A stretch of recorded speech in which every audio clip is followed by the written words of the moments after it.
すごく偉いそうよ。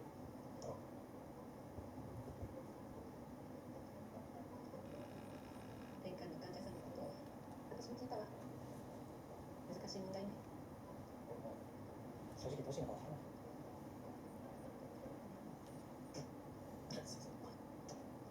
話しますね。そう美味しいじゃない。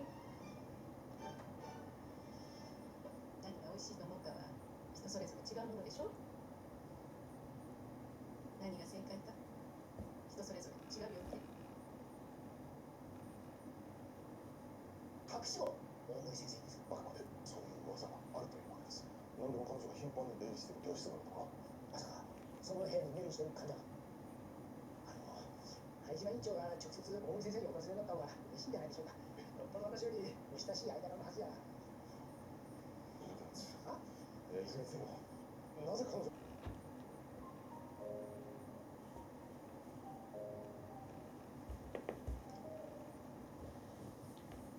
悪いじゃないか。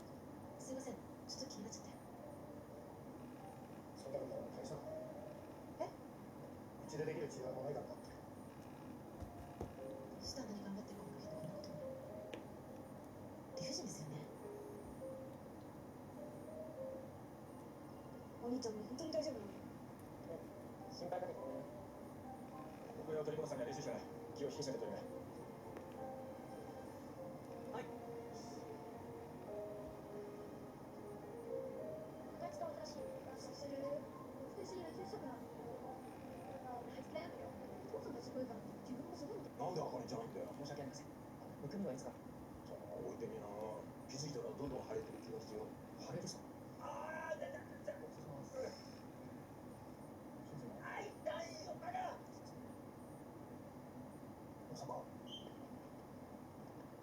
ピッチャーで。やばい。やりかんのか。ごめんなさい。もう一本。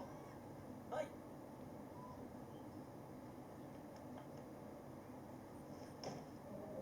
そうだ。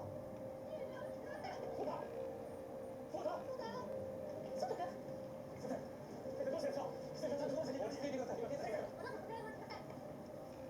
その患者はもう搬送されてきたんだ。短期間の発作が続いています。でもどうすることも。かわいそう。早川壮太君の件なんですけど、抗展開かはもう効果がないんじゃないでしょうか。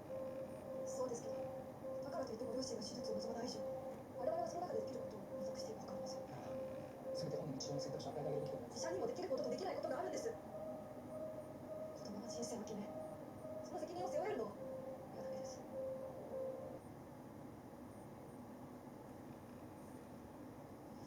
兄ちゃん、嘘つけた。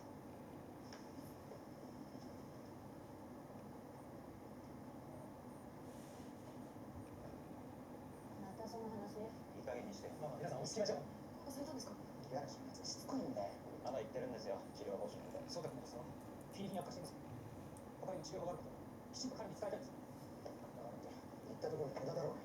足が動かなくなるかもしれない手術受けたいはずないでしょ。いずれにしてもご両親が手術を望んでませんからね。我々にはどうすることもできませんよ。